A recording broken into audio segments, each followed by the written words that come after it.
Nicolas Cage, the man, the myth, the bankruptcy.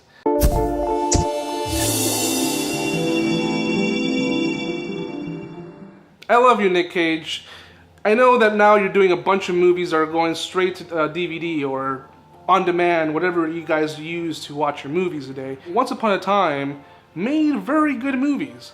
You know, I'm a big Nicolas Cage fan. I watch almost everything he releases. I say almost because this guy released like 20 movies a year and it's just too hard to keep up. He's releasing more movies than Netflix produces. Yeah, he had, you know, financial problems, and well, he still does. He's bought so much garbage. At one point, I think he bought a pyramid, a castle, remainders of skeletons from like some ancestors or some garbage. I don't know. But let's talk about the good movies that he's done. He's done a lot of good movies, and sure, you know, he's had some stinkers, and even those stinkers are pretty funny, because even in a bad Nicolas Cage movie, you get your crazy Nick Cage, which is what typically we pay to see. Let's start with number 5. This is a movie that I would say, in my opinion, is probably Michael Bay's best movie, and that is The Rock. The Rock is basically a movie about Alcatraz. Alcatraz was a prison where a lot of people try escaping, but they failed. Someone who used to be in that prison, played by Sean Connery, and Nick Cage plays a cop who is using him to get back into that prison because there's people with these dangerous weapons. That's basically the simple layer of the plot, because everything else is explosions, shootouts, crazy shit. But even though you get your typical Bayisms that you would see in other movies, at least you can discern and actually tell what the hell's going on the screen.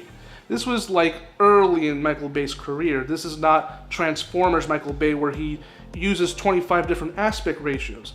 You know, here you can actually tell what the hell is going on. And Nicolas Cage has fun with this role. He's playing a cop who's a rookie. He wants to prove that he can do the job. And Sean Connery plays this guy who used to be in the Alcatraz prison. He knows it better than anyone else, and they need him to get into that prison in order to stop these terrorists. What I like about Nick Cage's character here is, like Jim Carrey, if you get the right director, you can use the craziness of Nick Cage to your advantage. When you have a bad director, Nick Cage is just crazy. He's on the wild. He's doing whatever the fuck he wants. Example, Vampire's Kiss. But if you have the right director, you use that energy and you work it out to what the character's supposed to do. So there's moments of peril, moments of desperation where it makes sense for Nick Cage to behave that way. For the most part, he's playing just a regular cop. As things progress and things get worse, especially towards the third act of the film, it makes sense for him to act as crazy as he is, because they're running on a timetable. Number 4, we have another action film, Face Off. Face Off was released in '97, directed by John Woo, and John Woo had already done one action film before, at least in the States, known as Hard Target. The movie that really broke him was Face Off, with the gung fu, where characters just fly in the air and start shooting and doing crazy stuff. Now, you can argue, and it is kind of true, that the craziness that happens in Face Off isn't justified like it is in The Rock. In The Rock, almost every action sequence, even though as crazy as it is, was the only solution to that problem.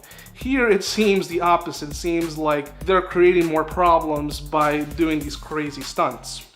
And of course, with it, you have one of the most interesting and crazy performances I've ever seen. Because the plot of the film is that Nicolas Cage plays a criminal known as Castor Troy. And Castor Troy is planting a bomb somewhere in LA.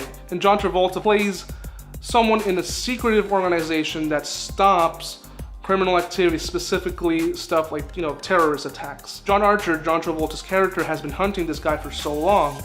Eventually they capture him, but they don't know where the bomb is. Instead of waiting until one of the criminals will talk, they said, well, there is one way, and the way is going through the procedure that will surgically remove his face and implant it onto. They basically switch faces, hence the title Face Off. You start having these questions like, wait a minute, John Travolta's a little bit more pudgy. Nicolas Cage is a lot slimmer, and they have different facial structures.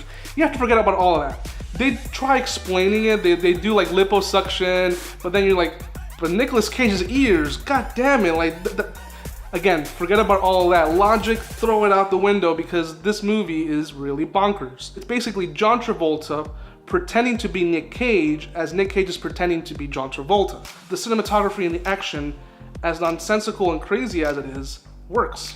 I don't know why. It's a product of the 90s. I don't think this movie would get made today. At least that type of plot would probably be considered a really bad movie. This was a different time. This was before, you know, the internet and social media. This movie would probably get ripped to shreds. Number 3, again, another action movie that he released during that period is Con Air. Now, Con Air was produced by Jerry Bruckheimer, who would produce a lot of movies with Nicolas Cage. Movies like Gone in 60 Seconds and, of course, also The Rock. This movie, believe it or not, I hadn't seen it until just last year for the first time. I put it off for a long time. I don't know why I did that, because this movie is so cool. You have Nicolas Cage playing a guy who went to prison for a crime that he technically did commit, but the court system in this movie is a little too convenient to put him into jail. It's a little too harsh. We'll give it that, because since he lands up in jail, everything that happens afterwards makes kind of sense. They're transporting Nicolas Cage along with other criminals, with notable actors like Steve Buscemi, Danny Trejo, and of course, one of the best villains I've ever seen in a 90s action movie, John Malkovich, playing this guy who is so like menacing and so calm and yet so crazy, and it works perfectly with the zaniness of Nick Cage. And funny thing is that Nick Cage in this movie doesn't really get that crazy. The times that he does, it's different. This movie, unlike The Face Off and The Rock, has a different Nick Cage, and it proved to me that this guy, when he wants to, when he has a director on the helm who can use him the right way, you get a really good movie. I almost forgot that I was looking at Nick Cage. Aside from the fact that, you know, he has this crazy hair, a mullet, the character is trying to find a way to safely get to his family with these criminals who have overtaken the plane. I don't know if this was released before or after Speed. Probably around the same time, because this is those movies where someone takes over either plane, a train, or something. It's a typical Die Hard-esque story. Number 2 is Lord of War. This was released in 2005, and this was released during a period where Nicolas Cage was starting to release a little too many movies. They were still theatrical releases like National Treasure. Nicolas Cage plays a guy who sells weapons, and among them is Jared Leto. This is a movie that I don't want to reveal too much of the plot, because what works about the movie is not knowing much about it. Nick Cage doesn't play that much of a crazy person in this movie. He's actually playing a very dramatic role, and I would suggest this film as an action drama. More of a drama / action, because while it is advertised in trailers as this like hard-hitting action film, it's more about the nature of war and the nature of selling weapons and how something as simple as a bullet ends up in the wrong hands. There's a really cool intro in this movie, how the film starts, where you're seeing how a bullet is made and how it gets to the hands of the person who shoots it. This movie's still relevant today. Nicolas Cage gives a good performance, and so does Jared Leto, who I think he's underrated or probably even underutilized in certain scenes. Highly recommend this movie. A lot of people don't remember this movie that much. It is one of his better performances. But even better is Raising Arizona. A lot of people argue that Nicolas Cage isn't really a good actor. He just is Nicolas Cage in every movie. And if all the other movies that I mentioned haven't proven the contrary, maybe Raising Arizona will. This is a movie where you have a character like Nicolas Cage, who's crazy, playing someone who is also kind of crazy and does a lot of silly stuff, being a film where directors really used his type of behavior very well. I don't know if you know this, but he auditioned for the role a lot of times and he always got rejected. Both the Coen brothers would look at the auditions and would be like, this guy's crazy, you know, we like it, but we don't know how we're gonna use him. I guess throughout so many auditions, they finally figured out a way to use him in the movie. Again, like Lord of War, I can't say much about this movie because it's best to go blind into this film. Don't watch any trailers, I wouldn't even say watch any reviews. It's really a good movie. It's not only one of Nicolas Cage's best films, but it's also one of the Coen brothers' best movies. It has aged very well, it has comedy, it has drama, it's very well edited. It's a movie that also has a lot of good use of lighting. I would recommend this movie even for film school. Like if you want to learn how to shoot certain scenes of tension and comedy, I would recommend watching Raising Arizona. Anyway, guys, I hope you enjoyed this list. This was the top 5 Nicolas Cage films. Yes, there's so many other movies I didn't mention, like 8mm, Wild at Heart. There's a bunch, and I love all of them for different reasons, even the bad ones. You know, maybe one day I'll do a list of So Bad It's Good of Nicolas Cage, or even just the bad ones. But I'll leave that for another day.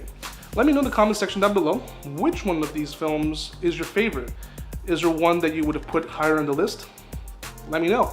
Make sure to like, subscribe, hit that bell button, get all the notifications on the Dropping Loads videos.